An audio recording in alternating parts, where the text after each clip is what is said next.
Alrighty, how's it going? Uh, we're going to be continuing, 1 second. Testing. Uh, one, okay. Alrighty, I'm gonna fix this live on air. Hello, hello, hello, hello. Alrighty. Okay, so we are continuing Minecraft and 100%ing it. And you can hate me for that. I don't care. I'm just going to keep on doing it and making you mad. But yeah, that's how it be. 1 second.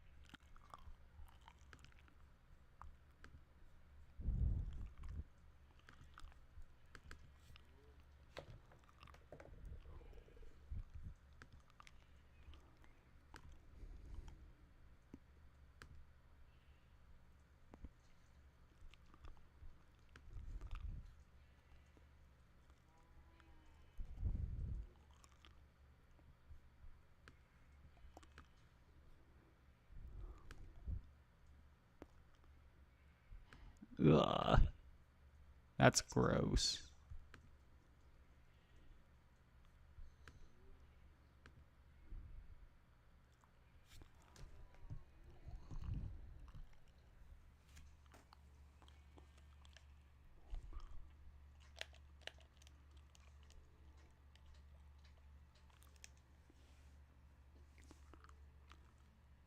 Well, it's making me wait because that's just how my technology works.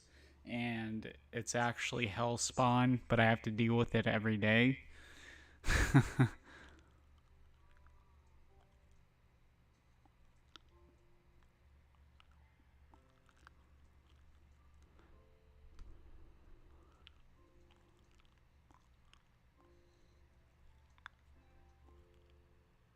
There we go.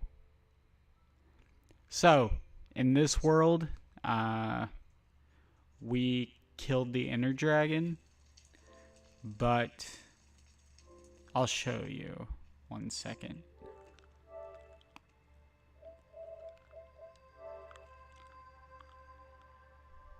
I'll show you where I'm at in fucking Minecraft.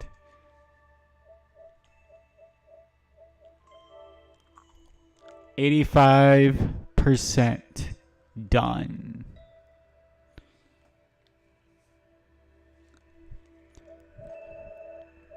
I need 5 wolves. uh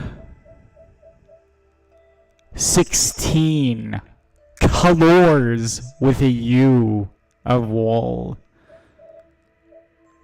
And zombie villager and an ocelot. And that's a true ocelot and not just one I can get from a village. I have to go directly to the fucking jungle.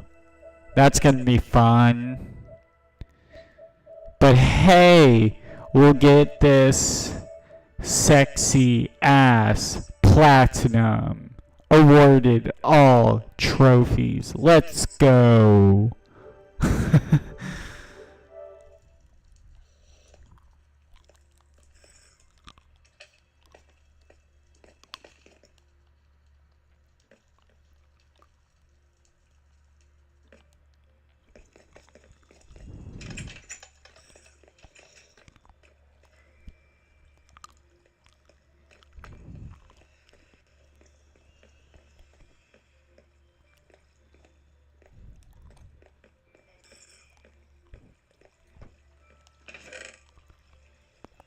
Okay. I need this wood to make a boat. Because I'll know I'll be needing that shit.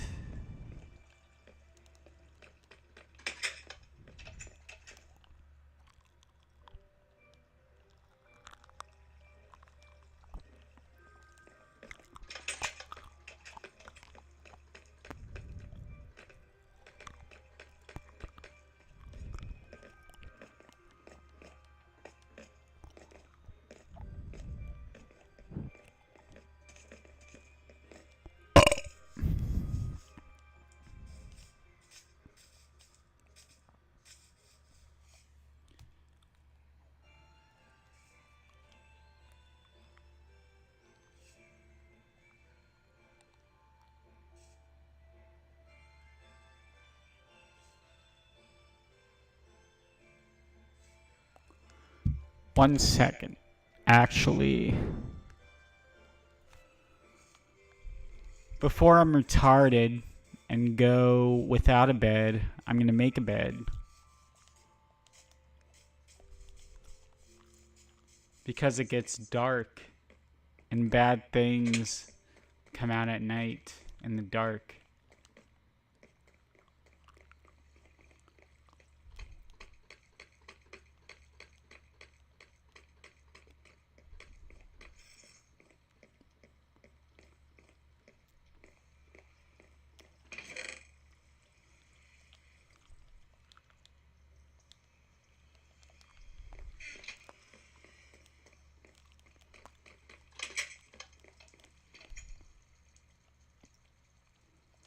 There we go. Now we just have to discover a desert.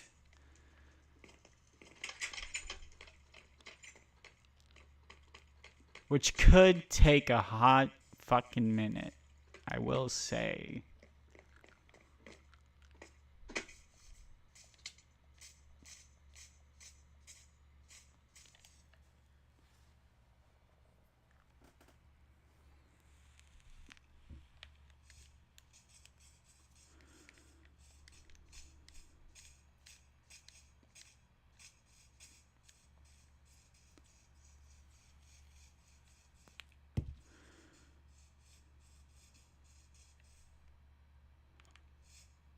I'm gonna dig a hidey hole.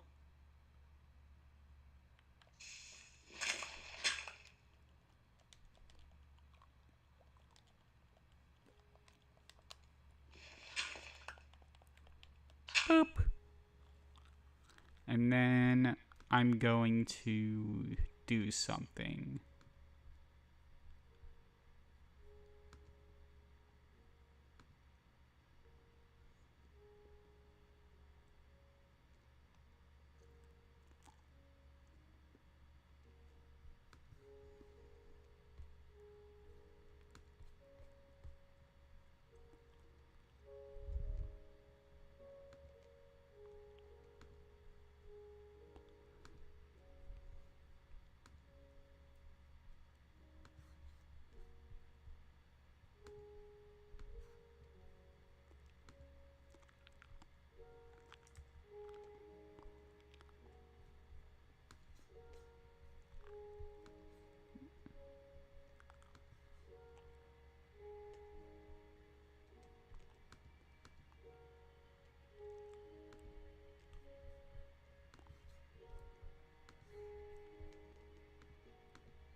No!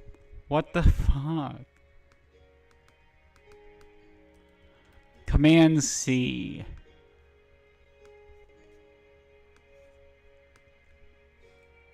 Command V. There we go.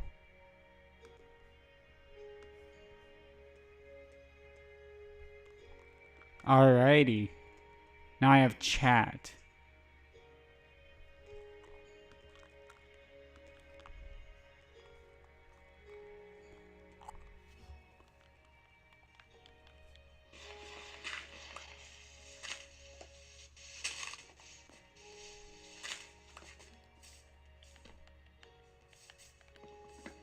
Oh shit.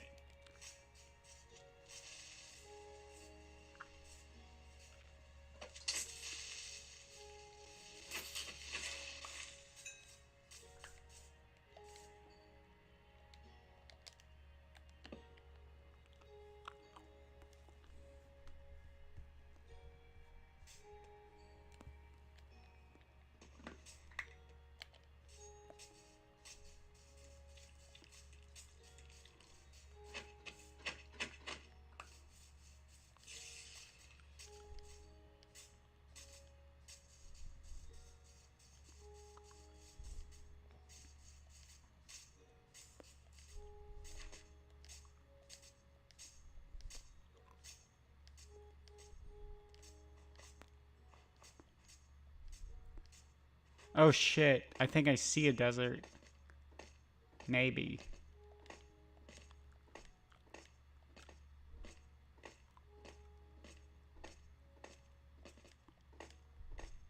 No, it's just snow. Fuck me.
It's up here.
I think this is a desert.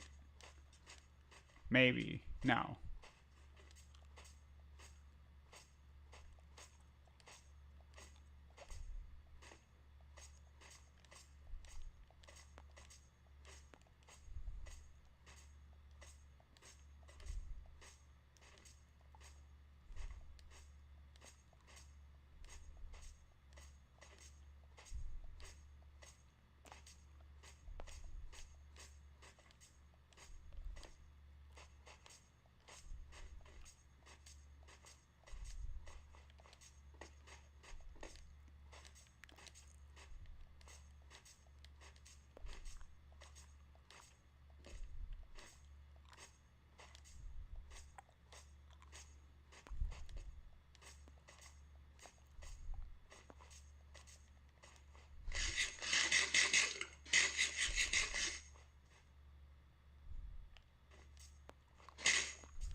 This ice, it lasts a while.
There's gotta be more than just ice in this direction.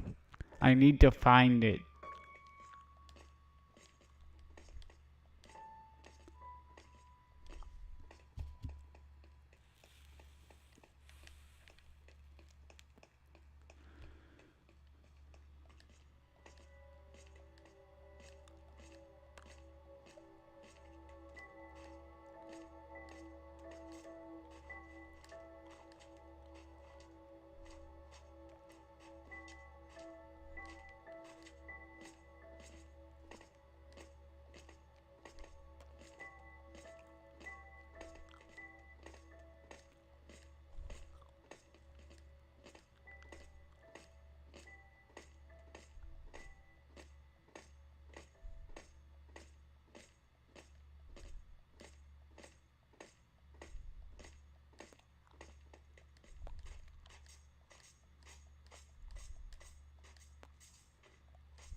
At least it's not ice anymore, and that's nice.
Oh shit.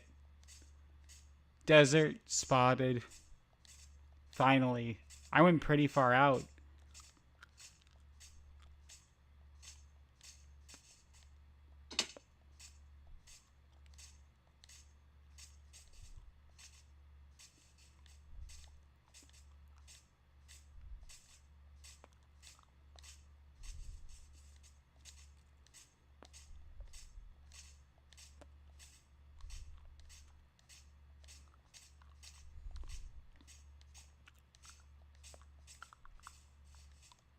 Damn it.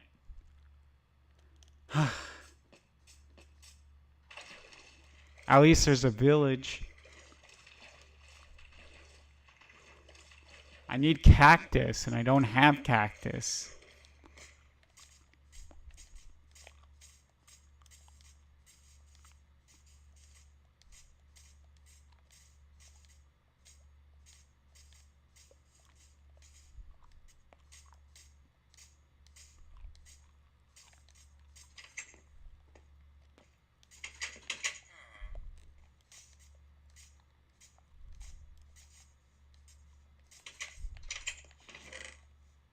Nice.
My dad committed suicide, but I'm still alive.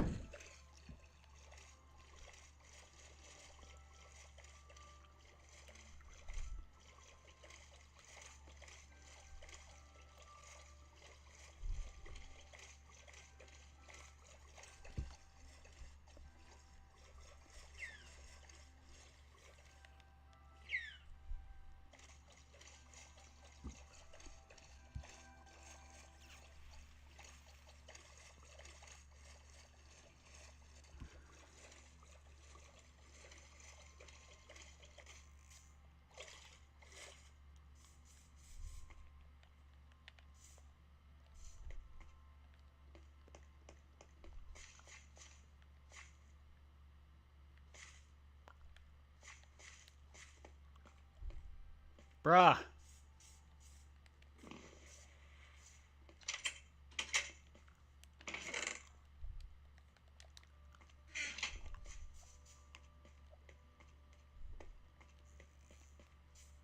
I swear to God, if I see another icy biome again, I'm going to throw hands. Chill with the ice game. Just chill.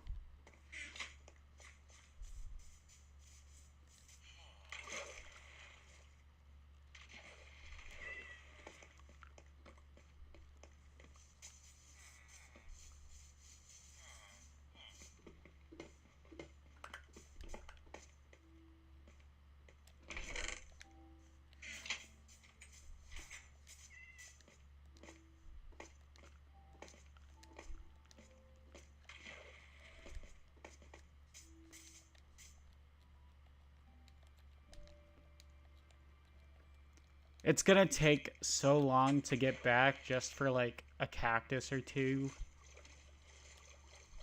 But that's Minecraft.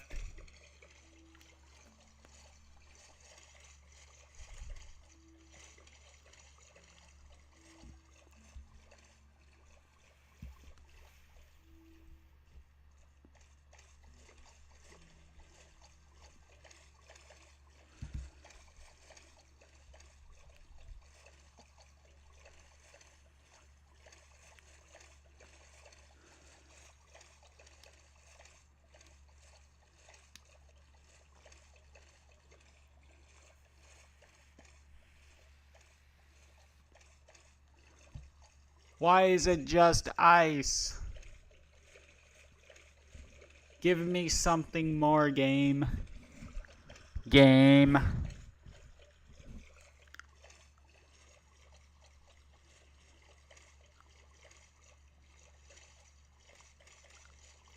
I know you have more than just a fucking ice biome.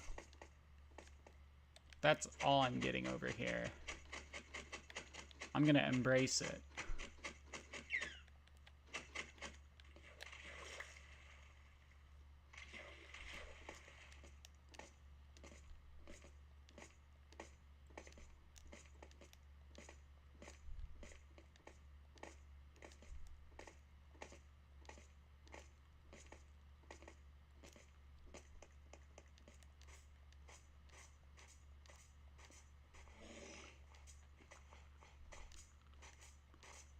It's literally just snow. I must have gone down the snowy part by accident.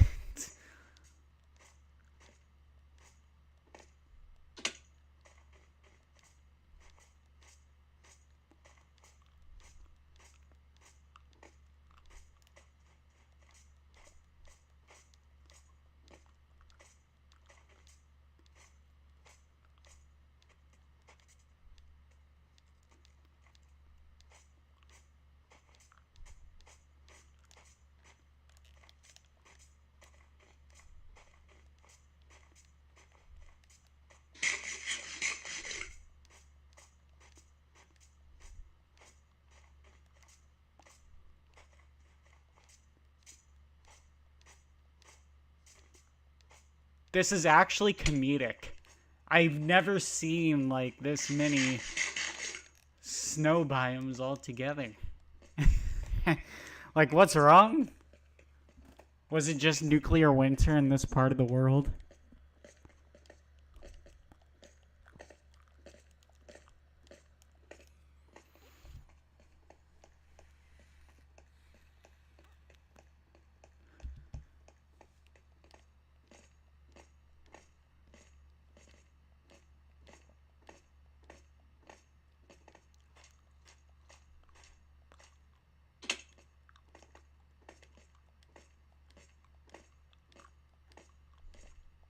I'm gonna guess there's more ice biomes after this one.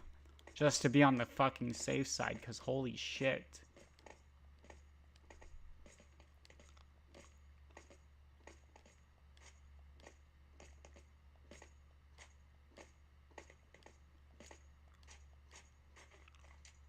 And I was right. Just more fucking ice. That's beautiful.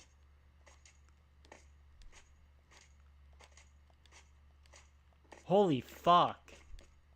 This is not what I need right now.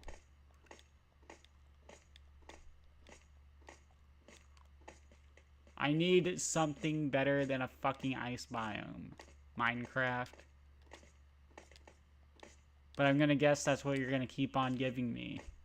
I don't know why. You seem to be addicted to the ice biomes. That's weird.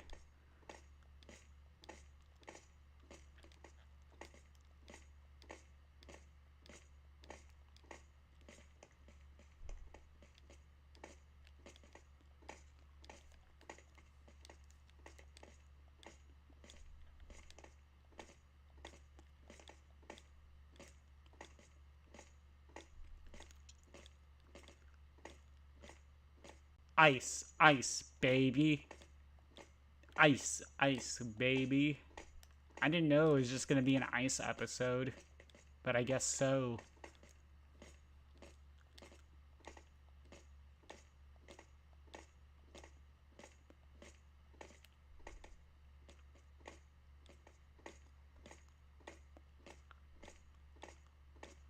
There has to be something different. This is Minecraft. Come on.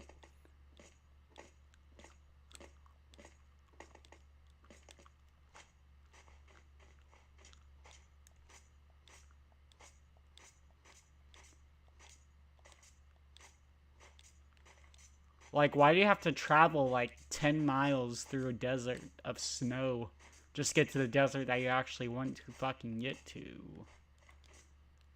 My god.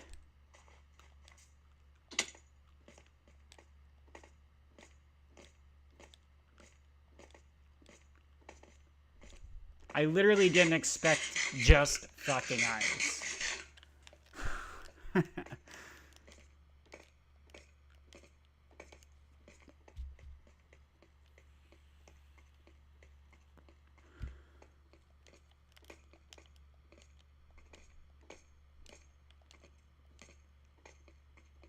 More ice.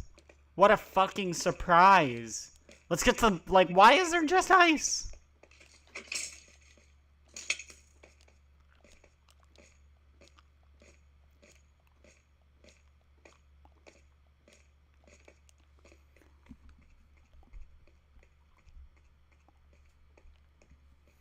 I've literally been traveling through ice for 30 fucking minutes.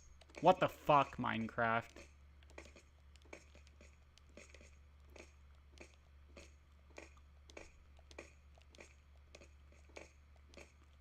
It would be nice to get out of this ice. But this ice is apparently fucking endless. I found the infinite ice biome. I didn't mean to. I wanted a fucking desert. But of course it's the exact opposite of what I needed. But that's just my fucking life.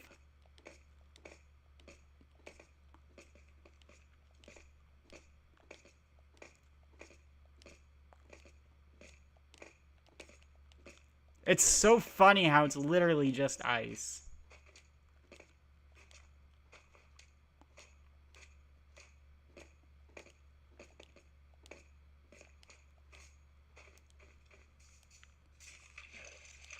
Oh my god.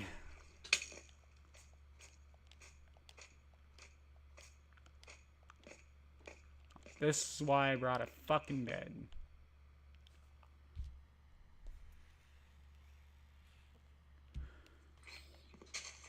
There has to be more shit.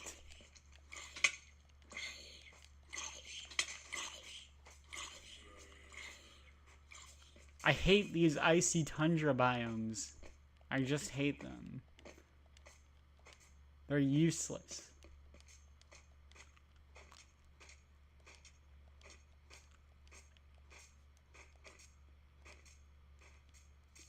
Like, why does it go on forever? I must have gone down a bad path. I'm literally just seeing fucking ice.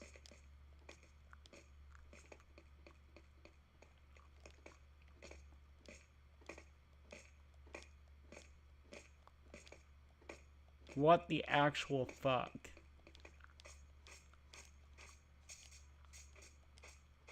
It's like the farther I go, the more ice there is, and I don't know why. I want there to be different shit. Come on, game.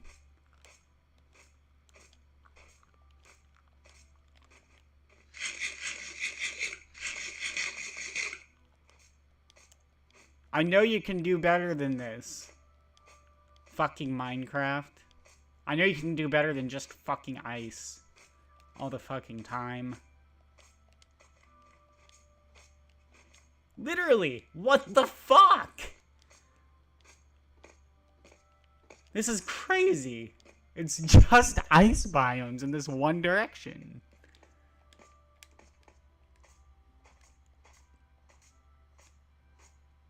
Of course, it's not what I need. But, you know, I think it's just funny. I guess I know it's in this fucking direction. It's just fucking ice. So, thanks, game. I literally want to turn back, but I know the moment I do, there's gonna be a fucking desert just beyond the spawn location, so I'm not gonna fucking do that. I'm just gonna keep going and keep fucking pretending I'm not noticing all the fucking ice for the past 50 biomes. Jesus Christ.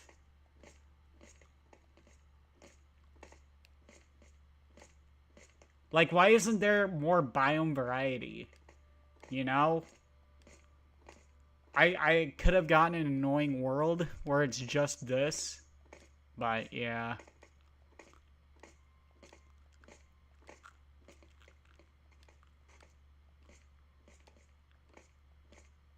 I'm not gonna find the desert in the direction where it's just ice. But that's all this fucking game can generate right now. Can't generate anything better. There we go. Some sand. Oh my god. I'm surprised. An ocean. Oh my god.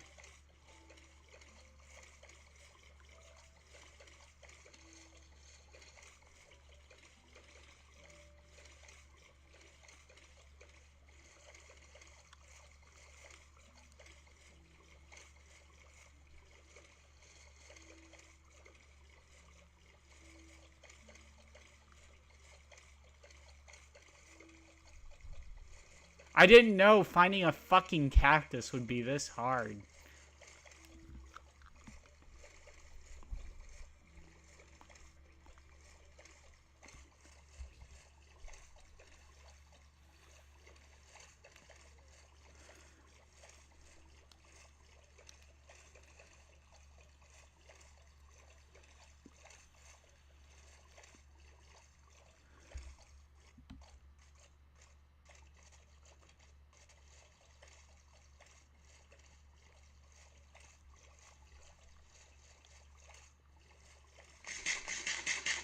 I promise you that's all I wanted to fucking do, though.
I swear to God. Okay, no, it's not an ice biome. I thought for a second that it was. We were gonna have serious problems.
is, but he does not want to. He's talking about me and in reference to me, but he doesn't want to have a conversation with me. And do I think that's what suckers do?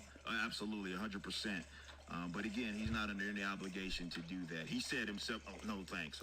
Doing all that fucking talking in text, but does not want to actually have an honest discussion with the person he's talking about. That is 99.9% of the people that talk down on the internet, and this is why I say you cannot take this type of stuff seriously. But we're gonna move on. Joe Mays Water 5 says, we are going to win. Seeing the interaction and crowd you guys had over the past few days while being yourselves gave me hope. I hope that I can be independent and reach people on our side and build something special. I love to hear that. I absolutely love to hear that. Because if what we do gives you any sort of inspiration in any way, I'm all about that. All about that. This pie is not fixed. There's so much that we can do to grow it. So keep doing what you're doing, and I appreciate all of you guys' support there. All right, tokenized Bane has to go, and I'm going to bring back actual Ripper. Hold on just a second.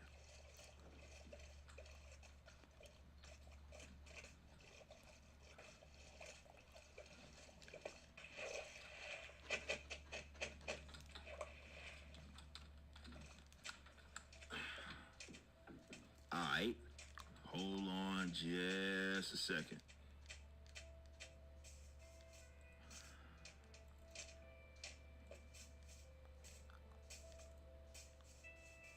Sweet. All right.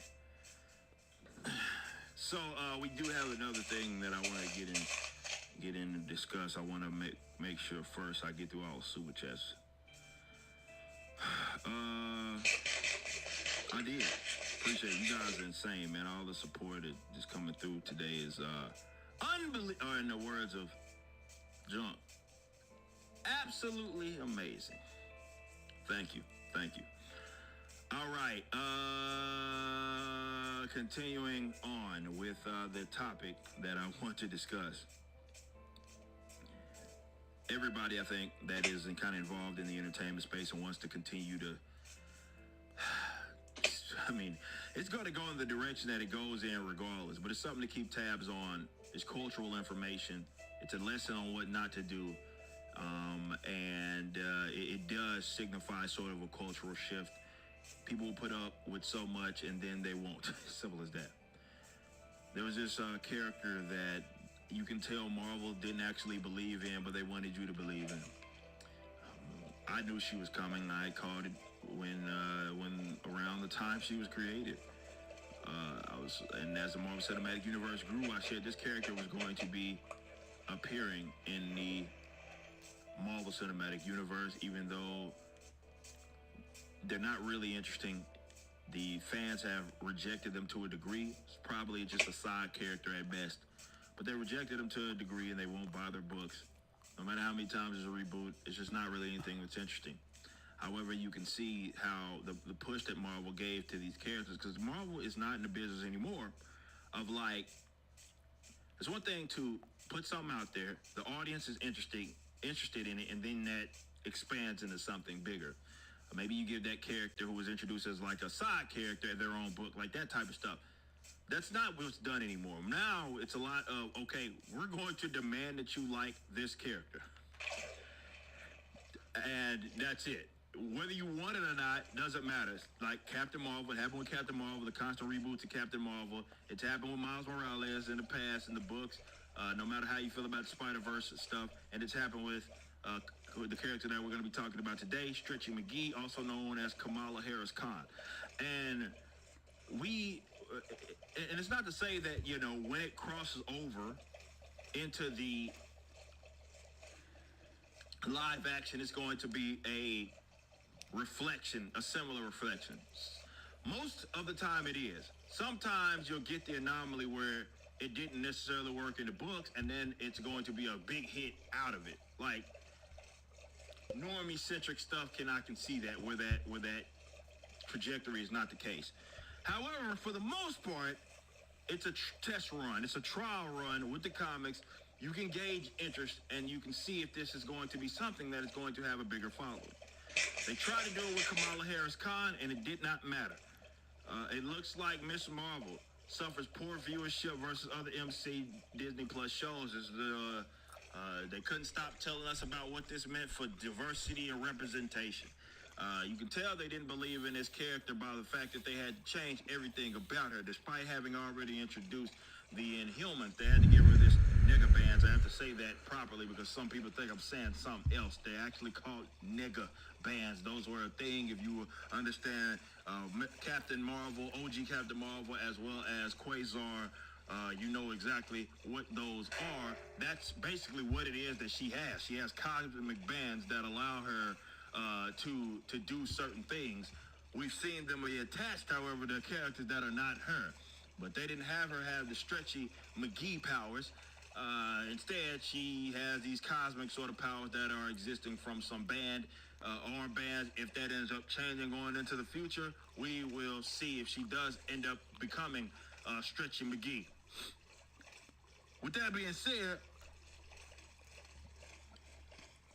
this show did not do well. Now, remember, I did cover this from the direct. And we're covering this story from the direct today. And the direct said that basically it was being review bombed. Same old stuff. It's not ever review bombed when they get random positive fives, right? Out of 5 stars. It's only review bombs when someone gives it a 1 and then details why they don't like it. Okay? That's when it's always a problem. You know what I mean? And they acknowledge that here. Even despite the praise, there is the usual loud minority of children review bombing the show for all the wrong reasons. Not that there's ever a right reason for the practice in the first place. Okay. It got a lackluster audience. There was a pocket of the audience that didn't like it and they voiced that. And instead of saying, well, maybe it's just not that good and people aren't that interested, you're going the route of, and they're still trying to cling on to it, well, people were review bombing it. Like, it's boring. It's fucking boring. Samba TV reported that Miss Marvel did not perform well with regard to the number of viewers watching across the United States. In this report, the service revealed only 775,000 U.S. households watched the premiere episode within the first 5 days on Disney+. To date, this makes the new coming-of-age story one of the worst-performing MCU debuts on Disney+. The only series potentially behind it is The What Ifs, though that project only has premiere data for the first day. For comparison, here's a 5-day premiere viewership of the shows. And you can see WandaVision did 1.6, Winter Soldier did 1.8, Hawkeye did even 1.5, Moon Knight did 1.8. And this did not even, hell, did it barely yet. It barely got 750,000. Why is Ms. Marvel's viewership so low? Let's see what the Access Media has to say. One of the biggest factors going against Ms. Marvel is that none of Marvel's other outings had to deal with competition. Currently, the Star Wars series Obi-Wan Kenobi has its new installments premiering on the same day and time. So not only does it have competition, but it's going against Ewan McGregor's fan favorite character whose debut showed 2.14 million viewers during that same time window. The game was rigged from the start, so that's what they're blaming it on. You can't possibly watch 2 shows. It's that you are watching Kenobi. And I love how they automatically assume that there are everybody that would be generally interested in this is also interested in Kenobi. You know what I mean? Like, you're giving us 5-day data. You mean to tell me if people were actually interested in it, they wouldn't watch Kenobi and then go watch between that 5 days Miss Marvel? Like, it's not like these episodes are fucking 10 hours long. So, one, you're assuming that the audience is the exact same, which it's not. Not even the same target audience. Number 2, How can we believe that that's the case when you're giving us 5-day data, and you mean to tell me that within 5 days people can't watch 2 fucking shows if they do share audiences? No. That's just not the case. See, me and the guys over, me and Gary talked about this. Gary called this actually. It's like that's why they put them out at the same time, because they wanted to use this as an excuse. They didn't believe in the show.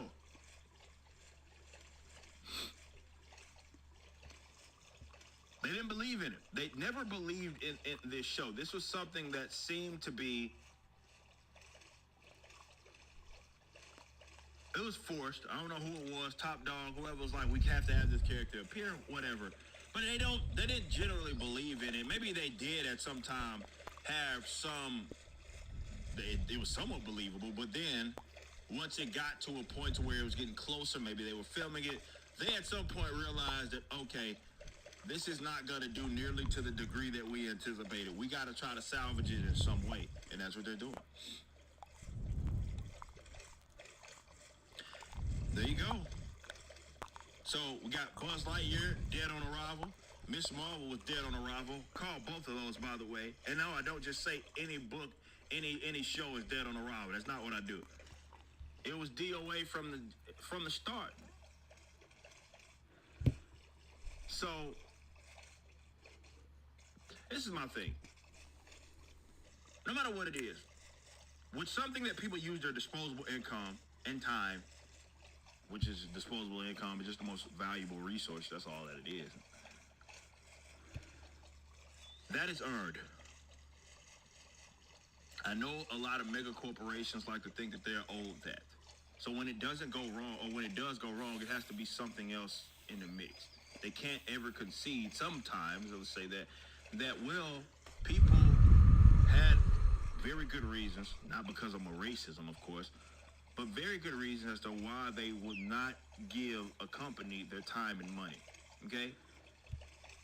What we are in this bizarre era of is Hollywood, mega corporation, production studios, whatever, thinking that they are owed support from customers. So when they don't get it, it has to be, sometimes they'll go as far as to blaming the customer. But oftentimes, it's what you have here. Well, it had to have been some external reason, but it wasn't because of us. It wasn't because we presented a character that people weren't as interested in. It wasn't because maybe people weren't interested in the show. It wasn't because it was bad. That could never be it. It has to be for an external reason. And they're going to blame, in this case, review bombing and being or appearing on the same network as a show that has a different target, or probably a big time different target audience per se. But also you're getting 5-day data, so I mean, if they were really interested, just because they came out at the same time does not mean that they wouldn't have watched them both. It's just one, they were more interested in one than the other, and even that one isn't doing the best right now as well. Speaking to Kenobi, so guess all the virtue signaling and shit didn't work. Donate.4canonsake.com. If you want to thoughts, be running there. Look, man, like what you like, but don't act like there's something wrong with like something funky going on when it doesn't do what you expected it to do. You know what I mean? It's not to say that there can't be external factors, but usually you want to look from within first before you start blaming the shit on the customers. But you probably should never do that, but you get what it is there. Just such a bad practice, man. We got a 5 from Anonymous, says, went to a gala in Boston for my wife's job at the clinic. Ended up being a leftist jerk-off fest with Ayanna Presley, oh shit, and Rochelle Walensky. They were there, oh shit. That doesn't sound fun. I just got a very, very important email, by the way, where they just talking about student loans, pride, racism, healthcare is a right, so here's money to cleanse my soul. Yeah, man, probably should have, oh man, that's rough. That's rough.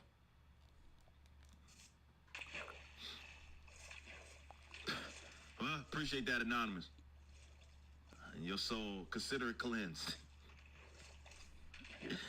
But though that's gonna be very hard to get out your system. I can imagine sitting through that without one. I don't know. Get the fuck out. Manny with a 5 said, love seeing you and Neurotic and everybody this weekend on the podcast. Can't wait for the Rippaverse. Keep grinding, bro. Appreciate that. Oh my God, Cactus. This is what we traveled all that way for. Thank fuck. Great content. I stopped reading comics in the late 90s. But I'm so ready to start reading and supporting the Rippaverse. Thank you so much, Kevin. Can't wait for you to get it. We're right on the brink. Like I said, I just got a very, very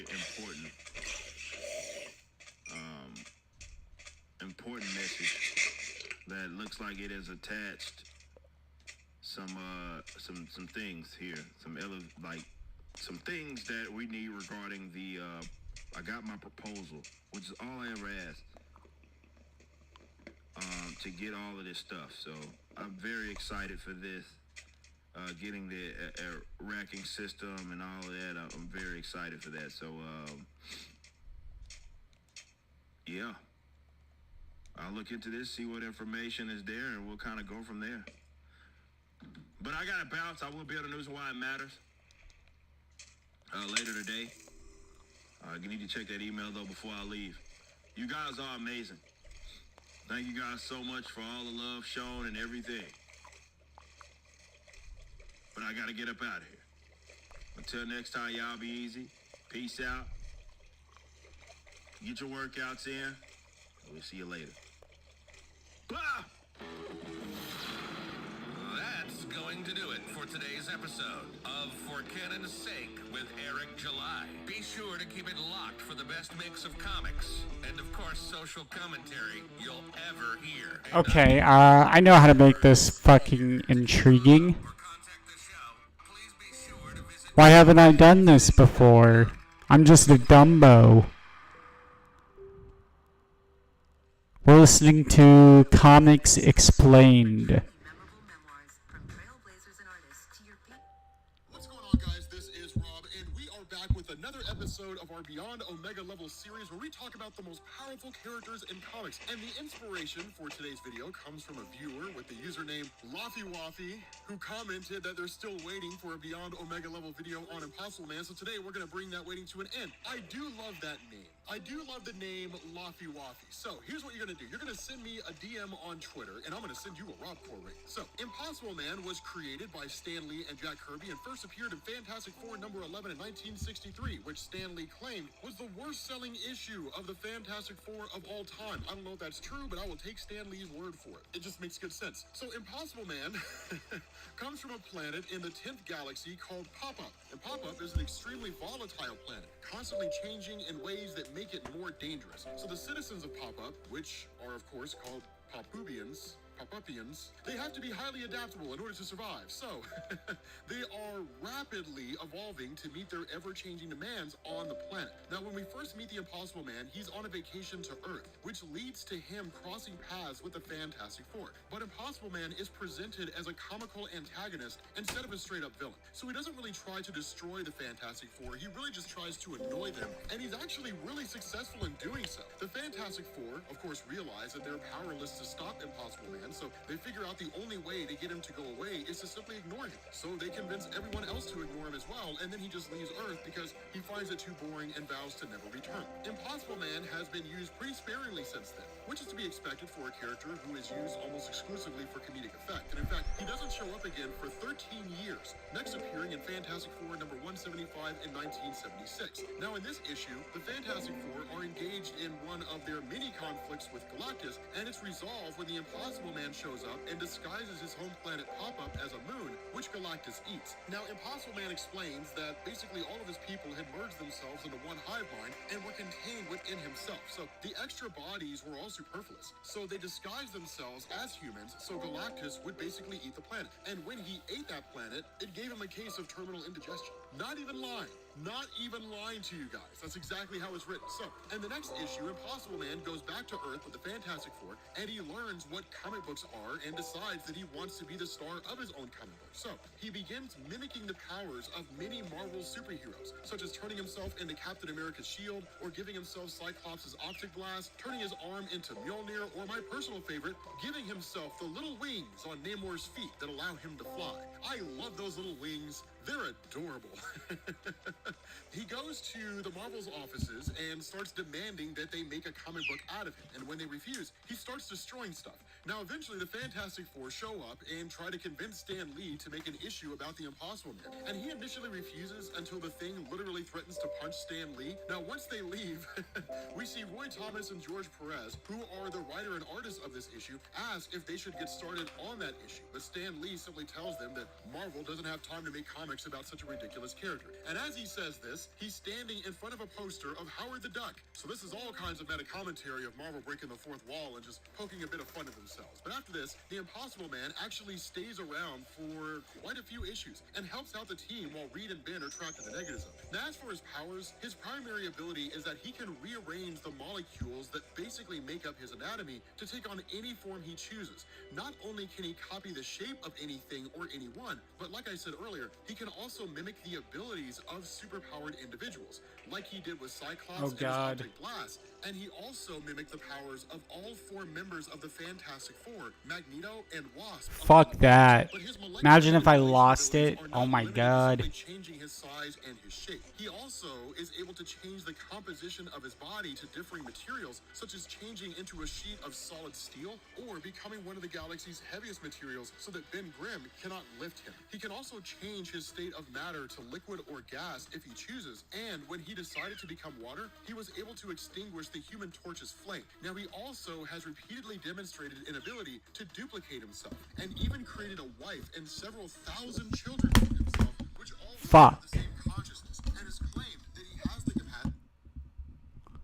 Oh my god.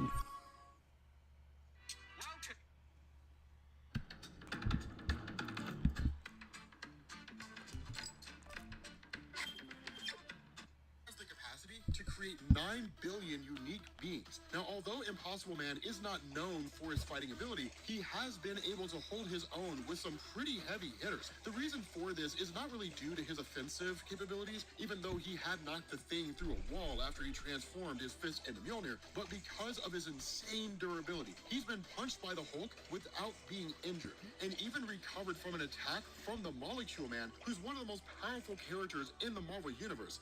And after he recovers, he develops an immunity to the Molecule Man's molecular manipulation abilities. And in arguably his most impressive feat, he was able to resist the reality warping powers of Amatsu Mikabashi, the Chaos King. And if you're not familiar with who that guy is, he's one of the biggest threats that the Marvel Universe has ever seen, and actually threatened the existence of the Marvel multiverse. And even though Impossible Man was eventually overpowered by the Chaos King, the fact that he was able to mount any resistance at all when some of the most powerful heroes were completely unable to do so is a testament to just how powerful the Impossible Man is, and also suggests that he himself possesses reality warping abilities in addition to matter manipulation. And this is further supported by the fact that he's been able to control time and create powers which Beasts of the X-Men described as reality bending technology. On another occasion, Impossible Man was able to combine the Hulk and Red Hulk into a singular entity called the Compound Hulk that was literally half red and half green, and ridiculous looking as it sounds, right? It looked ridiculous, but it was cool. And even Galactus has attested to Impossible Man's insane power level, stating that in his own way, Impossible Man represented as big of a threat as the Phoenix Force. Now, if you're a fan of DC Comics, you may have noticed a lot of similarity between the Impossible Man and Mr. Millevive, a frequent antagonist of Superman who also possesses reality warping abilities. And in fact, these two characters actually crossed paths back when Marvel and DC were willing to work together instead of acting like petulant children and creating stories for both sides to enjoy and bicker over endlessly as to whether or not it was the right choice. But regardless, these two actually battle pretty evenly for most of the issue. And although we don't see who wins, the fact that Impossible Man could seemingly stalemate Mr. Millevive is yet another testament to his power level. In fact, it's even been heavily implied in one issue of Superman that Impossible Man is simply the form that takes when he visits the Marvel Universe, although the fact that they later fought suggests that must not be the case. So, at any rate, that's the Impossible Man, a really powerful character used in the most ridiculous manner possible every time we see him. So let me know in the comments if you guys think that Marvel should use the Impossible Man more, or if you think he might show up in the MCU and the Fantastic Four are introduced. I doubt that happens, but it'd be cool if it did, right? It'd be an impossible feat for an impossible man. I will see myself out. Peace. No.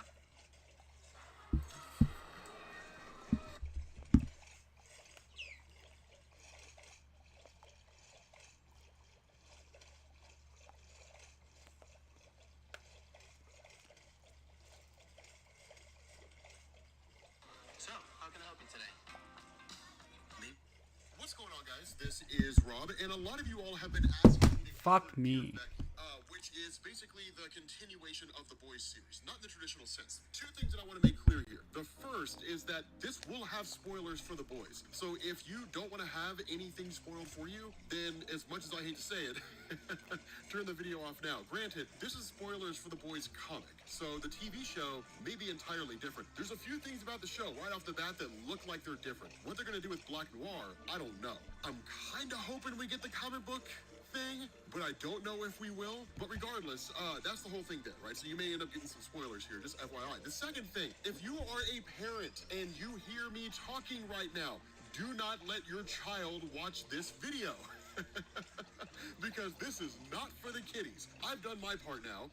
If your child watches this video anyway, do not get mad at me. Get mad at yourself for being a bad parent. So here's the thing. What this does is this initially opens up with basically Huey in Scotland. Now, for those of you guys who remember from The Boys, that was kind of the conclusion of it all, right? That Huey and Annie ended up getting together, and they took off to Scotland and presumably just lived happily ever after, or as happily ever after as you can get after all the stuff that they went through during The Boys series. But you have Huey here who's having a conversation with a friend of his, Bobby. Now, because this takes place 12 years later, this is around 2020 or so. And so what this means is a lot of the current culture going on right now is a point of discussion here. And that's one of the things that Garth Ennis always focused on in his comics, right? Those are the guys who are familiar with Garth Ennis's writing. He doesn't shy away from ruffling feathers, right? And in all honesty, he's not really wrong. People need to be offended from time to time, if for no other reason than it reminds them their viewpoint is not the absolute right viewpoint, despite what their echo chamber will tell them. And two, they're not as important as they think they are. And so it's a kind of a necessity in society, kind of a correction, a societal correction that happens from time to time. And so Garth Ennis was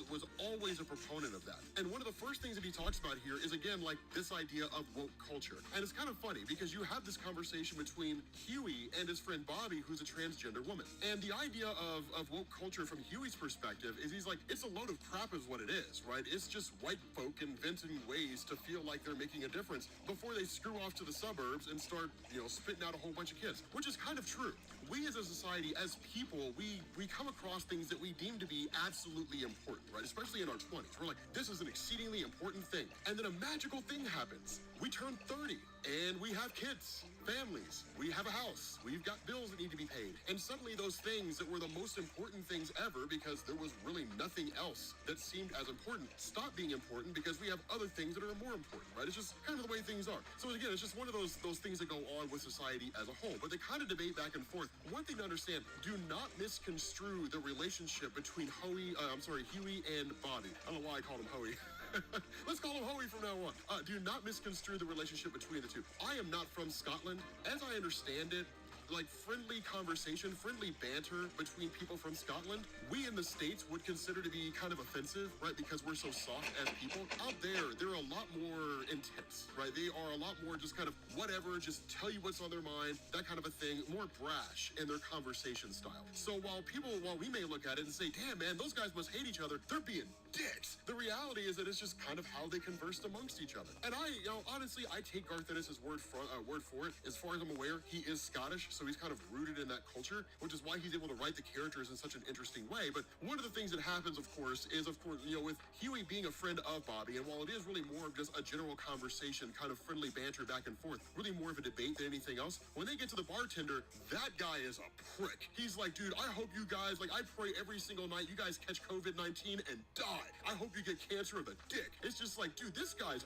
awful, man. But the overall gist of this conversation, though, and this is one of the things that's so cool, right? Once you get past the things that you're looking to find that will offend you, you can actually look at it as a greater whole, and you come to this realization that it's a very somber conversation between the two. Because one of the things that they talk about here, one of the things they kind of discuss, is that with everything going on, Huey himself hasn't quite asked Annie to marry him yet. And she kind of seems to be sort of coasting along with the idea as well. At least that's the whole perception she puts off. But he can't really bring himself to do it, just because of the things that he's experienced, the things he's seen. And the reality is the two of them can't really have kids either. Things that had gone on with them when they were younger. Now, this isn't Garth Ennis saying, like, any woman who cannot have children is not a woman worth marrying. That's not really what he's saying. What he's saying here is that for the two of them, taking the traditional approach, the kind of old-fashioned approach to relationships, which is to say, boy meets girl, boy meets boy, girl meets girl, whatever, and you date each other for a little while, basically to see whether or not you like each other. And then after that year or so of liking each other, you usually move in. And that's a test run to see whether or not a marriage actually works, right? Can you tolerate the other person's existence in such close quarters? Do they snore? Do they fart obnoxiously? Just different things like that. And if at the end of that test run, you come to the realization that I can tolerate this person living with me, sleeping in my bed, or us sleeping in the same bed, or what have you, then you get married. And you do that, hopefully, for the rest of your life. The reality here is that traditional stance doesn't really apply to them, because kids can't necessarily be part of the equation. They've come from some pretty traumatic experiences from their own personal experiences, as well as the kind of things they dealt with, right? You guys remember the whole idea of Annie and the Seven, that she idolized the Seven. She believed the Seven were like just heroes. Now, that's because she was a simple farm girl from back in Des Moines where life was basic, and she didn't really understand how the world actually worked. So when she got there to the Seven, she was presented with a choice. Either she could engage in sexual intercourse with the guys who were in the Seven, or she could not be on the team. And she chose to engage in sexual intercourse so she could be on the team. It rocked her to her core, right? The choice she made was a choice that she ended up regretting, but at the end of the day, it was still a choice she made, and that affected her on a personal level. You move that into the territory of realizing just how dark and sinister things are when it comes to the Seven in this world, right? That the heroes that she believed were heroes are actually just people who were corrupted by their own celebrity status. It just totally changed the way she saw everything, and it made her pretty dark. And so with Huey, it's very similar, right? Coming across this really dark and twisted world, and the kind of things he did when he was part of the boys, it really changed him. And so looking at those kinds of things, the question that he kind of asks here is, do I even want to, even if I could have kids, would I want to bring them into this world, right? Because the conversation transitions over to, I guess the ocean or whatever it is, but they're on a beach, right? Having this whole thing. And as they're talking about this idea of the Seven and Vaughn American and how it all seemed to kind of come crashing down in the sense of the superheroes and the world's perception of them and all that kind of stuff, right? That the boys kind of serve their purpose here. That in the end, the agreement they come to is it's not really going to do any good. And the reason why is because the Seven were just a symptom. Right? The Seven became what they were because at their core, they were people. And it's people who are inherently flawed. It's people who are inherently broken. Again, Garth Ennis is very much a cynic. And that's one of the things the boys perfectly highlighted his cynicism. That when he looked at people, it was kind of people are screwed up, right? You don't the human race doesn't need superheroes to destroy the world. Just look at the state of the world, right? The COVID-19 pandemic hit in the boys' universe, and the entire world shut down, giving no thought to what would actually happen when they did. And then when the whole world was shut down, nothing was being produced or anything like that. And then suddenly the world was opened back up, and the most logical scenario happened. The economy just went into almost free fall. There was just total freezing up of virtually every resource across, literally nothing was available. Everything became ultra expensive because of scarcity. It's just the result of people doing things and giving no thought to what they're doing, right? They talk about climate change. Half the world is on fire. Nobody really cares, right? I mean, because it's not affecting them on a personal level. It's a very, very cynical perspective of humanity. People screwed up the world, not superheroes. And so it's one of those interesting things where it really is just kind of a damning critique. Here's how to cancel a subscription with Truebill. Open the app. Humanity. And so once Huey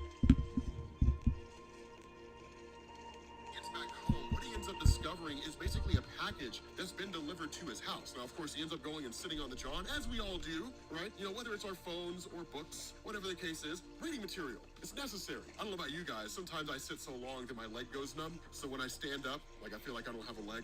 Surely I'm not the only one who experiences that, right? I'm not the only one out there who loses the ability to walk after sitting on a toilet for too long. But the thing about this is, as he goes through this journal, this diary, he realizes it belongs to Becky Butcher, the wife of Billy Butcher. And for whatever reason, it's been sent to him. More so than that, what he discovers here, and it seems to have been sent here intentionally, because there's a whole journal entry in here where Billy Butcher basically wrote a letter to Becky. And so that's where things are interesting, is because what you get here is this really interesting monologue by Billy himself, right? He says, "Dear Becky, I feel a bit strange writing to you like this. I feel even stranger writing in your diary because it's something that belonged to you. I never even knew that you had it, but it was yours. When I read what was in it, I went completely blood spared. I've never been more angry in my life, but it's something that was yours. And even touching it makes me feel the ground's moving under my feet because you're gone." And so it's one of those things where, as he's kind of addressing this and discussing this, you know, Huey sort of shies away from it. Now, one of the things, Hi. and the reason why Huey kind of reacts the way he does is because Billy Butcher scared the hell out of Huey, right? That's one of the most important things to understand, that Billy Butcher, as you see him in the show, is pretty accurate to the comics. In the comics, he had, I think, a little more of a darker sense of humor than what you see in the TV show, but they're not that dissimilar.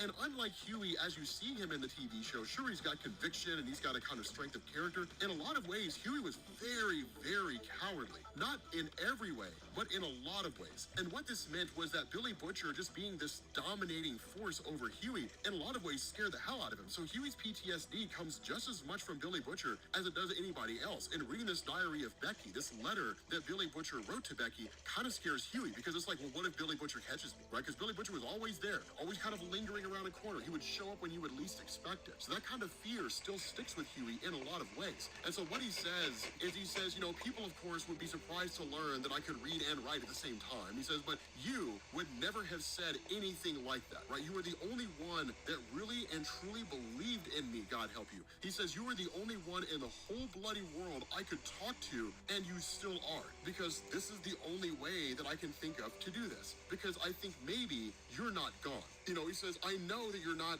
lingering over my shoulder, right, watching me or anything like that. He's like, I mean something else. And so what this does is it really transitions into this idea that in a lot of ways, Becky is with Billy Butcher insofar that she's his conscience, right? She is the conscience that kind of keeps him in check, that keeps him from going too far down the path. Because one of the things to remember is that a lot of what Billy Butcher does is a result of the death of Becky, right? The fact that Becky died the way she was. Again, Becky was basically sexually assaulted by Black Noir, even though it was believed to have been Homelander. And then, of course, she died when that just weird superpower baby came out of her, literally blew a hole through with his heat vision, and she died, right? She was killed. And so Billy Butcher always harbored that as the reason why superheroes have to go. Because when that happened, it was all swept under the rug, right? Nobody knew. Billy Butcher was like the only one who really knew. And it was like, so long as companies like Vought American exist out there and superheroes are allowed to operate with impunity, this will never change, right? What we have to do is inject accountability into a system that completely and totally lacks it. Now, one of the things that I also want to specify is this little bit right here with this younger kid.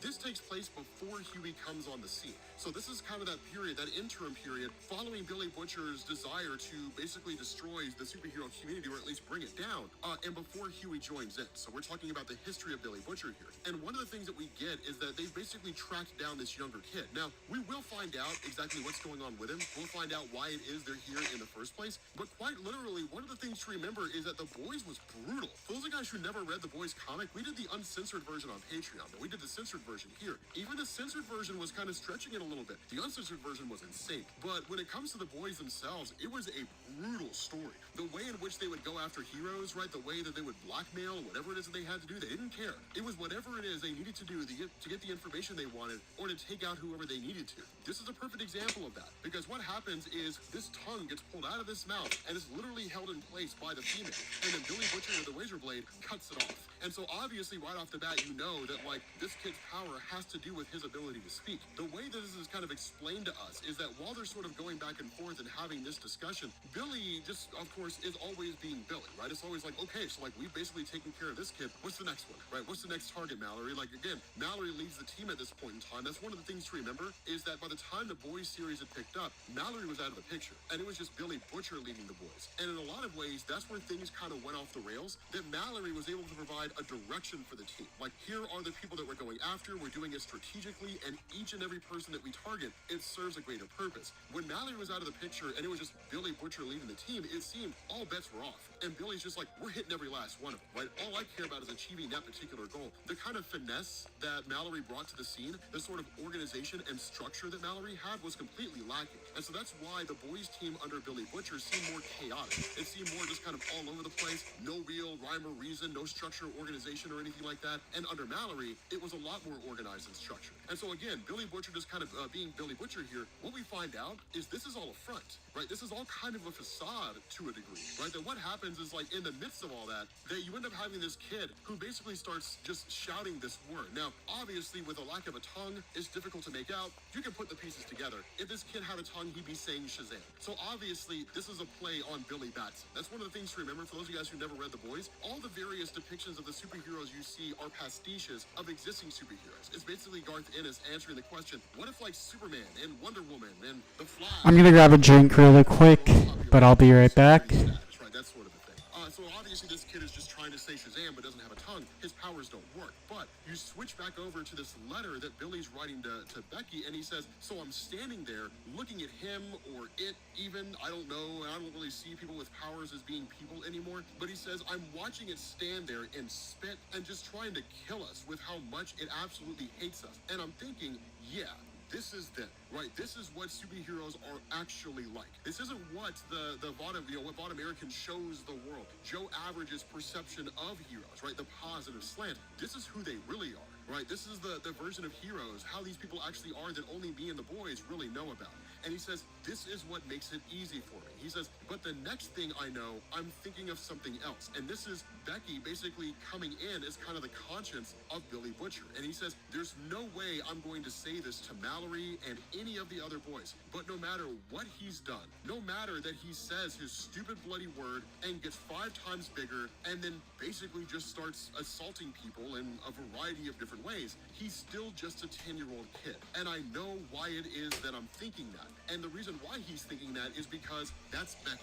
That's his conscience, saying he's just a 10-year-old, right? He's just a little kid. He doesn't know any better. This kid never had a chance. And so he says, I hate talking about soups and all this stuff with you, but if you're with me in the way that I think you are, then you see it all anyway. He says, you're still there, Becky. All the good stuff that you've done for me and got me to believe about myself, that's you. And I don't know why, but I feel like you're getting stronger and that you're not going anywhere, at least not anytime soon. And he says, but you see, I just can't have that. Because the way things are looking with the soups, they're going to get worse, which means the things that I'll have to do are going to get worse. And so he says, God forgive me, but I think that what I've got to do is kill you. Now again, he's not talking about killing Becky literally. She's already dead. What he's talking about doing is killing his conscience, killing that part of him that speaks up and says, you can't do this kind of stuff, right? I mean, they're just a 10-year-old kid, or that person didn't know any better, or they're so young, or that person can be redeemed. Killing that part of himself. And this is huge because it explains how it is that Billy Butcher got to the point when we first meet him in the beginning of The Boys,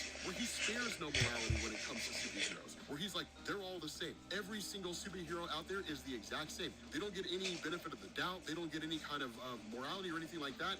They are there for a purpose. And when that purpose is served, if they live to see the dawn, it's because I allow it. And that's basically it. So, with that being said, guys, this is the first issue. We still got 7 more to go. Let me know. I thought about doing this on a weekly basis where we just cover it every, one episode every week. That's what we're going to be doing with the Kang series, and that's what we're doing with the Dark Crisis series from DC. So let me know if you want to do the same thing here, or if you want me to just push it all through the whole week, and then we just kind of cover stuff intermittently in between. Let me know what you guys think. But with that being said, we're going to bring this to an end, and I will catch you all later. Peace.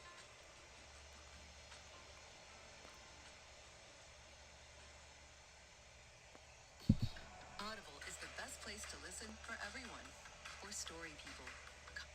What's going on, guys? This is Rob, and we are back with Iron Man by Christopher Cantwell. The Books of back conclusion. Now, a little bit of catching up here, right? Because it's been a little while. It's been like 3 or 4 months since we finished the last volume, because it took 3 or 4 months for this one to finish. So the thing about this is Iron Man basically has the power of Galactus, right? The power cosmic. And what he did is he had essentially used his power to make everybody in the world as smart as him, except for Reed Richards, who actually got dumber because he was on the same level of intelligence as Tony Stark. So what this did is it led to a handful of different things. At the outset, it didn't seem like the worst thing ever, because suddenly humanity was just achieving all these incredible, monumental things that otherwise would have been virtually impossible. So teachers using science and technology and average kids and so on and so forth. And so what we end up getting here is kind of how things ended up going dark relatively fast. And so what we find out, of course, we have this reporter who says the tri-state region continues to see a surge in intellectual abilities. Just days after Tony Stark, recently imbued with cosmic power, exponentially raised the collective brain power of every New York City citizen. Already, 34 separate diseases,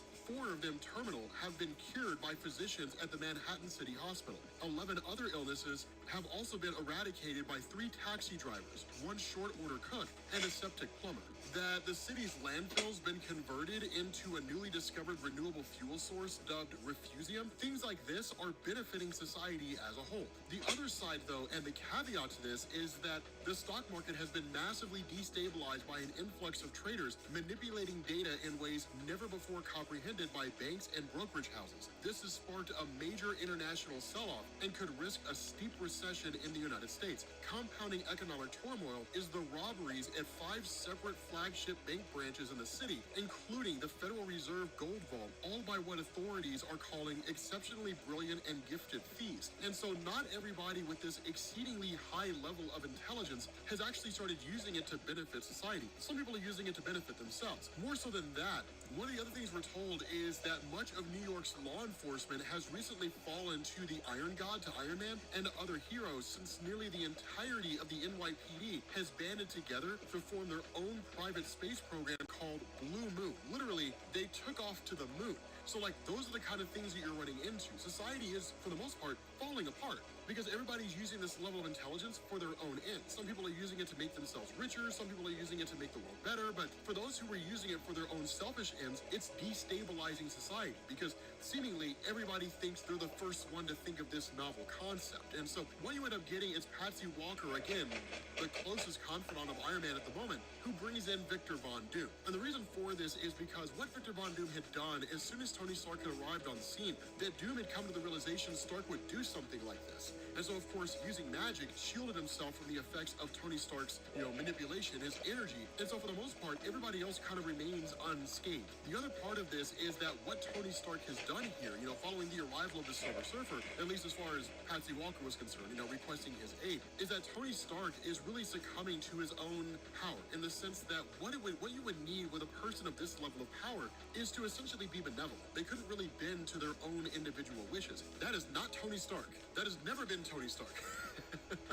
And so literally where he's beset on all sides by all these people who are in, Stark Industries telling him of the lawsuits that he's getting and all these different things, how everything's just kind of going nuts, right? The mayor's office being flooded with calls and all that kind of stuff. Then he basically gets tired of the whole thing, snapping his fingers, using his power. Everybody's congratulating him. You're doing such a great job, Tony Stark. All of this is awesome. So in reality, he's ignoring the reality of the situation and replacing it with his own. He's like us on the internet, right? Like, I reject your reality and substitute it with my own. If the world's not the way that I want it to be, then I can just recreate it in my own little sphere of influence and ignore reality as it really exists. And so because of that, Tony Stark's really just kind of going off the rails. Now, he's not going crazy. It's not like he's losing his mind and is just destroying the earth or anything like that, but it's small little things like these that people are concerned about, specifically what's left of those who are unaffected, that are worried about Tony Stark going off the rails and ultimately destroying everything. And so what they end up doing is, in effect, creating a kind of cosmic weapon of sorts that can basically strip him of his power or at least siphon it off.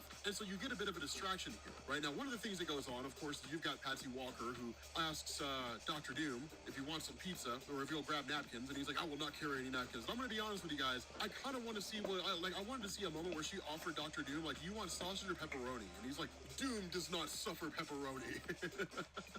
Doom will take supreme or nothing else. I would love to see that, right? Because I feel like Dr. Doom would be very haughty about the kind of pizza he eats. But regardless, once Iron Man shows up on the scene, you do get this moment here where everyone's like, okay, we have to make sure he keeps his guard down, we got to make sure he stays relaxed, chill, and then we'll activate our weapon and we'll siphon this power off of him, right? Like, we'll take this power away from him, and then he'll be back to being normal Tony Stark. And so as this goes on, Patsy Walker just gets more and more fed up, because the reality is she's thinking it all, right? She knows that, like, Tony Stark's thing at the moment is to basically, like, everybody is just ingratiating themselves to him. And so she pretends to do that as well. But ultimately, all pretense goes out the window, she snaps and just starts screaming at him. And that's when he realizes everybody's faking it. Now, where Silver Surfer and Doctor Doom step in to do what they can, in the end, it's not enough. And using the sheer amount of power at his disposal, he basically kills everybody except for Patsy Walker. And this is where things get really, really cool. And it's what I love about Christopher Cantwell's work. It's one thing to have a writer that's just like, in this comic book, Iron Man becomes God and does some stuff, and then the story's done.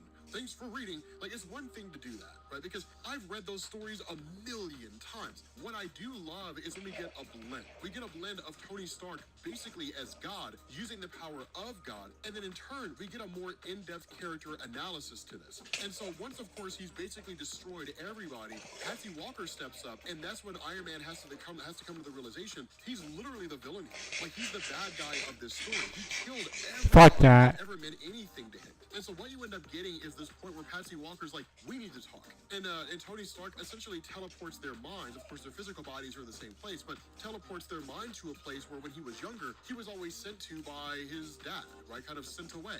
And he would just kind of spend time there where he had literally just this gigantic chunk of land where he had everything he needed, except for the thing that mattered the most, which really was his father. And that's why you have this great discussion here that goes on between the two, because in a lot of ways, it's so relatable that one of the things he says is like, well, you know, yes, I get that I killed everybody, but with my power, I can bring them back, right? I can make it like it never happened. And that's when Patsy Walker's like, that's the problem, Tony Stark. You're operating as if there's no consequences for your actions. The truth about this is that, yeah, you could make it so it never happened, but it did happen.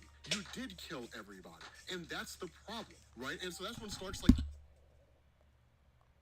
just wanted to make things better, right? I just wanted to make the world a better place. But Patsy Walker's not buying it, right? She's not buying this kind of false, not really even him just being fake. Him offering just what he believes to be the right explanation instead of the truthful explanation. And she's like, that's not the reason why you did what you did.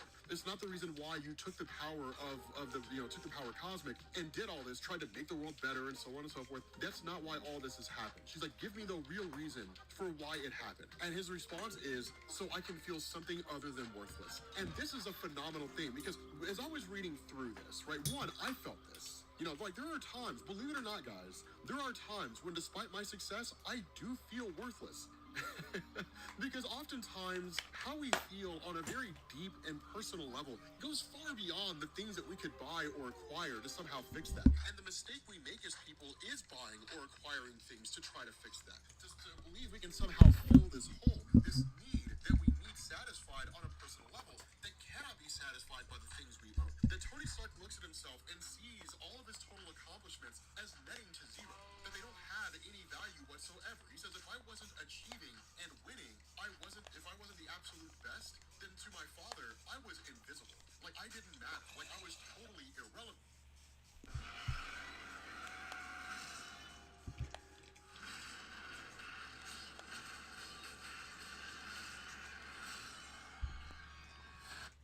Where he asked Patsy Walker, he says, like, do you know the story of Jekyll and Hyde? She's like, yeah, I mean, there's the good one and the bad one. And he's like, no, that's not the actual story of Jekyll and Hyde. And what you get here is this great juxtaposition between Tony Stark and Iron Man. And what he says is, for Dr. Jekyll, he's a good person. Like, he's fine. He's smart. He's beautiful, right? You know, whatever. But flawed, just like everybody else. But he starts to wonder if he should rid himself of these vices, right? Of his lesser qualities. Because the truth is, he can't stand those lesser qualities about himself. Of course, with Tony Stark, he's referencing his own gambling addiction, his alcoholism, right? His desire to kind of put on this flaunt, to be the center of attention all the time. And he says deep down, he hates them. He hates these weaker parts of himself. So he concocts a unique and a special method, something that will allow him to be the paragon that he's always wanted to be. He can be perfect now. No distractions, no errors. But of course, the bad stuff about him, the ugly, selfish stuff, it's still there. But now it's relegated to a separate part of himself. A self that doesn't really think about or even care about things anymore. It doesn't really matter to him wants to be a saint, just like he's always secretly wanted to be. Now, before we continue on, this is beautifully handled, and I love the way this is done by Christopher Cantwell, because what it basically gives us is this idea is that Tony Stark is hurting on a personal level, because to the person that mattered the most to him, his caregiver, his father, he was irrelevant unless he was perfect in every conceivable way. And the reality is that those kind of expectations thrust onto a child by their parent, it creates all kinds of complexes. Because the reality is that nobody's perfect. It's an impossible goal to achieve, but by setting the bar in a place that can never be achieved, it leads to people becoming perfectionists. That's why I'm a perfectionist. Like, to me, it's not okay to make mistakes. It's not okay to be wrong. Now, one of the benefits of my YouTube channel here, and one of the things that I've learned over the time in being a YouTuber, is that it's okay to be wrong. I've been wrong multiple times on this channel. I've told you guys, like, hey, look, I make mistakes sometimes, right? Like, I mean, trying to run off 25 years of comic book history from memory, you're gonna make mistakes. Right? Like, you're gonna make errors. It's just the nature of things. And over time, I've learned to accept that. I've learned to accept that fact. You guys watching this video, you struggle with the exact same thing, right? These interpersonal struggles as a result of your childhood experience, things like that ultimately shape you and make you who you are. And so it's beautiful the way that it's done, because what he says, what Tony Stark says, is that despite this belief that as Iron Man, he's just this perfect paragon, in the end, he's not. He's still just some misguided person. He continues to do bad things. His flaws remain, and people get hurt, right? The Civil War event, the Evolutionary War, the whole thing with the death of Captain America in the aftermath of Civil War. He says his grand transformation process, it starts to lose its effectiveness, its potency. He tries drinking more of the potion to make it work, and it simply just doesn't. The flaws become abscesses, but he keeps reaching even as perfection slips further and further away. He goes for broke, but it just gets worse. Rinse and repeat. And it's this idea that no matter what he does to try to become this perfect person, that nothing ever works. And the reason why is because he's chasing an impossible perception that was thrust on him when he was a kid and turned into a core part of him. He's still chasing the approval of his father, and it doesn't exist. One, because his dad's dead, and two, there's no way for him to get it, because the expectations that Howard Stark had on Tony were impossible to achieve expectations. And so the more he tries, the harder he tries, the more and more he screws up. And so what he ends up doing is basically resurrecting everybody, right? Repairing them, fixing them, so, in the end, they're all just like they were before, but they also remember everything. He makes his promises, or he makes his apologies, and then he gets rid of his power cosmic. He literally just lets it go away. Now, the kicker to all this, and this is what's so interesting here, is there comes a point as he's walking through Central Park where he's actually held up by a guy with a knife, and he just ultimately hands his wallet over. There was a time when he could have just simply willed that guy out of existence, and that's what's so ironic about this. It's what makes it such an interesting thing, is by undoing everything he's done, a credible argument can be made that he actually made the world worse, right? That like letting the world go back to the way that it was, violence and destruction and death, and the hands of people who relish in those things, or who are on desperate times themselves, seeking only to fulfill their own individual desires. Was the world really worse off when Tony Stark had done what he done? Was the world a genuinely better place? It just takes a little while for the dust to settle and to realize that's the case. I mean, after all, you can't make an omelet without breaking a few eggs. And that's one of the interesting things about this, is on a more philosophical level, one of the things that we've talked about is that superheroes are not there to make the world a better place. Superheroes exist to maintain the status quo. And as soon as somebody comes along that can change the status quo, suddenly superheroes rebel. The reality is that change is painful, and change often costs lives. It's just the way things go. There are those who resist change and those who satisfy change. Of course, the loss of life is relative to the scope of the change that's being made, but in the end, that loss of life can happen. The question you have to ask is, do the ends justify the means? And that's usually always the question that gets asked. Right? That's usually always the case. Right? There was a massive technological social upheaval after the events of World War II, but it took World War II to reach to that point. Right? Millions of lives lost, but humanity stepped into what was arguably, for a time, a better age, a more technologically advanced age, and depending on where you were in the world, a more economically enlightened age. So, again, it's one of those interesting concepts where it's just kind of like, were things really that terrible? Or is it one of those things where it's like Ultron said in Avengers 2, you want to save the world, but you don't want it to change. One of those two things cannot exist at the same time. And so ultimately, one of the other things that Tony Stark had been dealing with is, remember, there was a huge point in time, like right up until the moment when he became the Iron God, where his neck was broken. If you guys remember that, he was walking around with a broken neck, and so he was literally just injecting himself automatically with morphine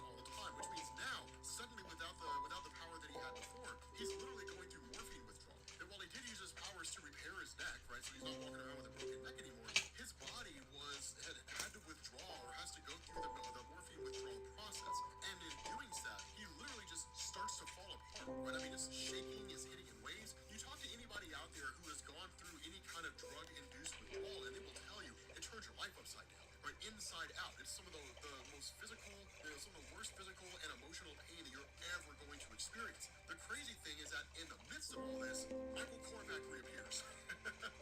Michael Korvac pops back up because remember, the last we saw of him, it was the Living Tribunal and the cosmic abstracts that had whisked him away to basically imprison him for the things that he'd done. But what he had said is none of those guys could hold me. The Living Tribunal, the In-Betweener, none of those guys could keep me in check. Now, we don't know if he's really telling the truth or kind of manipulating. In a lot of ways, when it came to Michael Korvac, it was very much that way. That Michael Korvac has just kind of been a king of manipulation, lies, and deceit since his reintroduction in Christopher Campbell's run. But when he starts taunting Tony Stark and saying, like, I had this genius idea that I had to share with you, right, what I realized here is that the reason why I couldn't fix the universe is because there were people who stood against me. So I'm just gonna get rid of them, right? I'm gonna become cancel culture. Silence people who disagree with me or whose opinions I don't agree with, right? Like that's exactly what he's advocating here. And so in the end, he's like, isn't it gonna be beautiful, Stark? The only people who will exist are the people who agree with me. Everybody else will be silenced or gone. And of course, Tony Stark is basically passed out, right? He can't really hear any of what's going on right now, because he's going through more. Audible is the best place to listen for everyone. For sci-fi people, people who Caffeine withdrawal. And so what happens is when Michael Korvac wakes him up, Stark challenges Korvac with his own personal revelation, where he says, or he literally tells him, like, I know this story of you, Michael Korvac. We have. Ever since the original Korvac saga, when you first popped up, and we as the Avengers teamed up with the Guardians of the Galaxy from the 31st century, we know your story. That you were a human being who was raised on an Earth that had been conquered by the Madoon following the slaughter of billions of people. But let me ask you something, right? Like let me ask you a question. What deal did you make in order to keep yourself alive? And that's when Korvac just kind of starts lashing out. And he's like, I simply just want to say here, right? I just want to ask this question here. When it came to you acquiring all this absolute power, the question I have is why, how long has it been since you've been afraid to lose? Since you've been scared to lose? He says, since the beginning, I'm betting, since when just being yourself, just some guy, meant a painfully and ultimately ignominious death. He says, look, I get it. Most of the time, I wear a bunch of metal just to feel real. And even then, the metal, the armor, it's not enough. He says, I thought you were full of crap with your whole crusade, but then I went and got some cosmic power for myself, and I realized it didn't work. It didn't fix anything. And so that's really what both Michael Korvac and Tony Stark struggle with. And I love that Christopher Cantwell kind of brought these two together in this way and said their stories are not that dissimilar. Because of his own personal experiences, Michael Korvac never came to believe that being himself was okay. He never came to believe that he was fine the way he was. By any number of circumstances, he came to believe that there was something wrong with him. And for a lot of us as people, that's what we endure on a regular basis, right? Like you're a guy and you're in, middle school or high school and you're asking girls out and you're getting shot down. And every single turn, every time you ask a girl out, you get turned down. Despite what the world will tell you, that will impact your self-image, right? It doesn't mean that people are going out of their way to tear down your self-image, but they would be idiots to believe that it doesn't. And so that hits your confidence, that hits your self-image. And to simply say, well, you just got to take it in stride, right? What it's basically doing is it's telling you how you feel doesn't matter. How you feel is irrelevant, right? You just got to tough it up and you got to keep on keeping on, right? That's why you get to a point where a lot of guys get to a point where they just bow out, right? They just stop asking women out, they stop dating, and they go and live their lives. And what they find is they discover a level of happiness that they had never experienced before. Because now their ability to be happy is not predicated on being, on dating somebody else. It's not predicated on somebody else's, positive opinions of them. That instead, it's just them living their life and leaving everything else behind. For a lot of women, it's the exact same way because women get rejected too, right? Easier for girls to find dates, easier for men to form relationships. And so it's just one of those things where over the course of our lives, and not even just the dating scene, in the job world, right? Interpersonal relationships, friendships, things like that, that over time, over the course of our life, we can oftentimes experience things that will make us feel worthless. It'll make us feel like we don't matter. And if we take that and we roll with it, and what we look for is some external validation to tell us that we do, then we'll follow the path of Tony Stark and Michael Korvac, jumping from one grand scheme to the next and never finding any measure of satisfaction there. Because the truth is that our struggle is internal, not external. And so again, it's a beautifully handled, piece of writing here. I love the way that Christopher Cantwell did this. And so what Tony Stark does is he challenges Korvac. He's like, stop being this guy. Stop being this guy that's attaining the power cosmic or somehow controlling the worlds. Like, electricity grid or trying to become God, because at the end of the day, no matter what you do, you're still going to be the same Michael Korvac you always were. You're the guy who's running, the guy who doesn't want to be you, because you were told every moment of your life that being you is not okay. There's something wrong with who you are, and you need to be somebody other than who you are if you want other people to accept you, right? If you want to fit in. Right now, granted, that was the extreme nature of Michael Korvac growing up, in the sense that being a human was basically a death sentence. And so that's why he's always achieved some measure of godhood and a desire to transcend beyond his humanity. But that's when Tony Stark is like, be a man, right? Like, get rid of all this and just be a guy. Or are you scared? And that's when Korvac just lets go of all of his cosmic power and reverts himself back to being just a normal human guy. And then, of course, ends up just beating the crap out of Tony Stark. And as the two of them, not even really Tony Stark putting up a fight, right? As he's getting absolutely pummeled, that when Michael Korvac asks, like, what's happening to you? The response of Stark is, you know how I said the armor, the cosmos, how none of it was enough? He says, yeah, I'm always looking for something more. And he says, what I've been using lately, these drugs to keep going and to stay strong, that in the end, that's not going to work out either. And it's made me pretty damn sick. And to be quite frank, I'm probably going to die here unless you kill me first. And so Michael Korvac kind of looking at that and realizing that Tony Stark is a dying man, but at the same time, the fact that Tony Stark in his seemingly final moments was so selfless in a way that he made Michael Korvac face a part of himself that he just refused to face. If at the very least, make him feel some measure of acceptance, Michael Korvac, for reasons that are never really explained to Tony Stark, picks him up and then carries him to a hospital.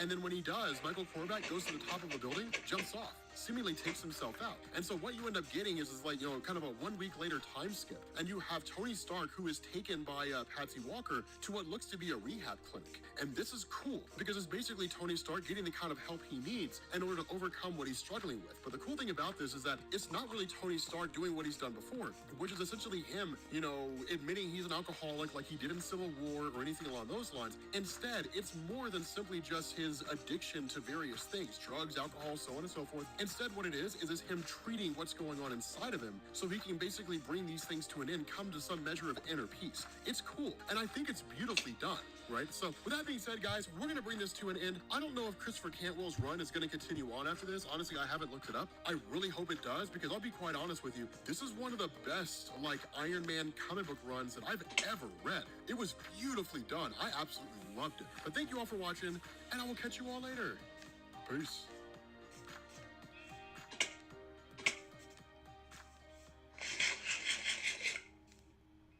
With every fill-up, it's been cash back over the past year. How much does it say? $344 so far. Download the app, search the gas stations near you. He can deposit his savings from the Get Upside app in his bank account, on a gift card, or PayPal. It's really super, super simple, and I'd actually recommend it to most people.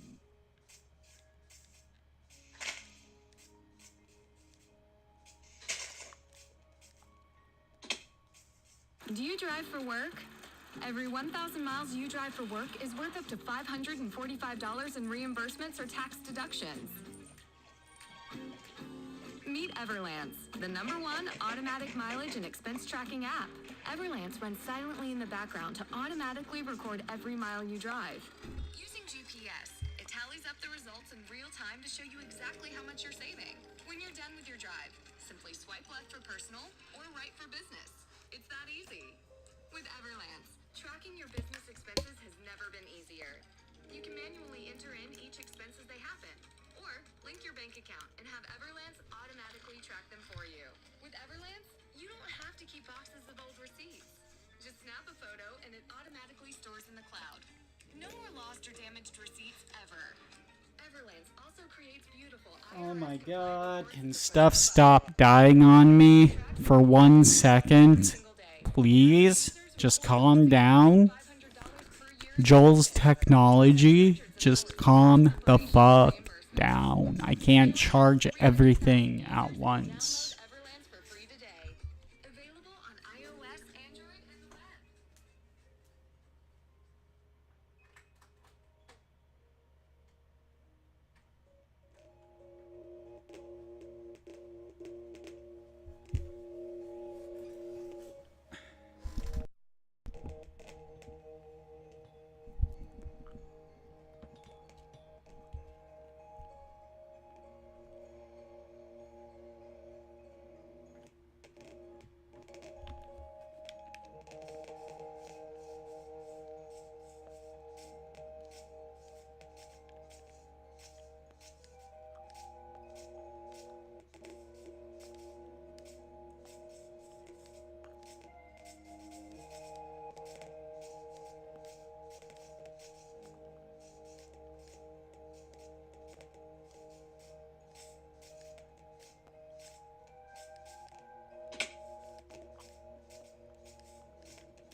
Oh shit. I need to not die. Jesus Christ. I would have been so pissed.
I wonder why it just keeps jumping for no reason.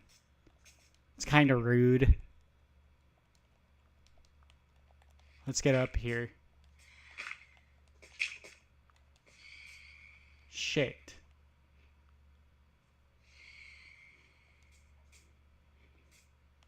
Fuck me.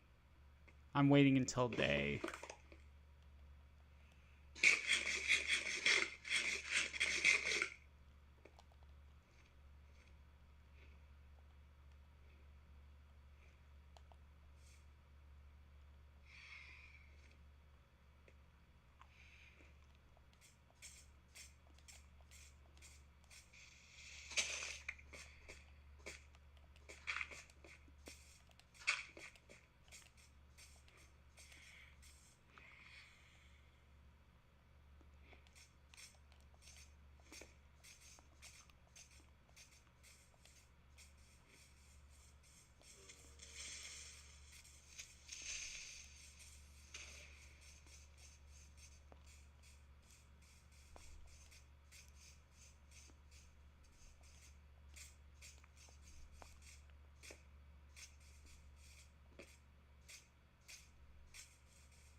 Damn, I didn't know there was a ravine.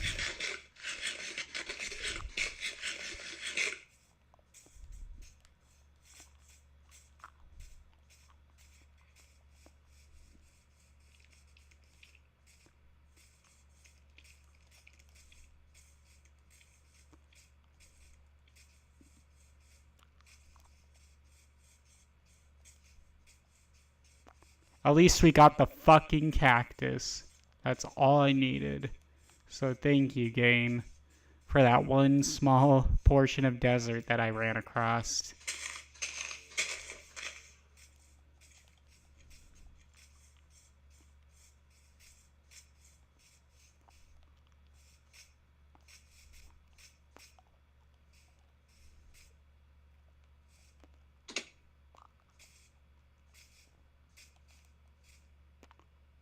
Wah!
Nope.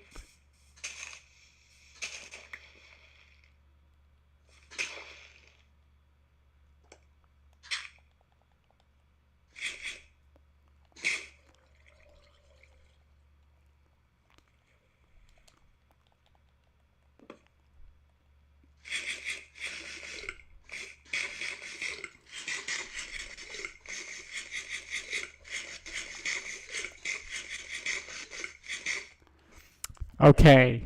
I think I'm gonna get back to the base on my own time.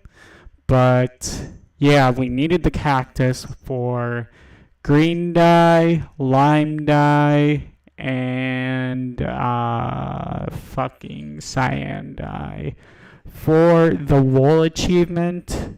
And then, yeah, more streams for the other ones. But have a wonderful day, my squally children.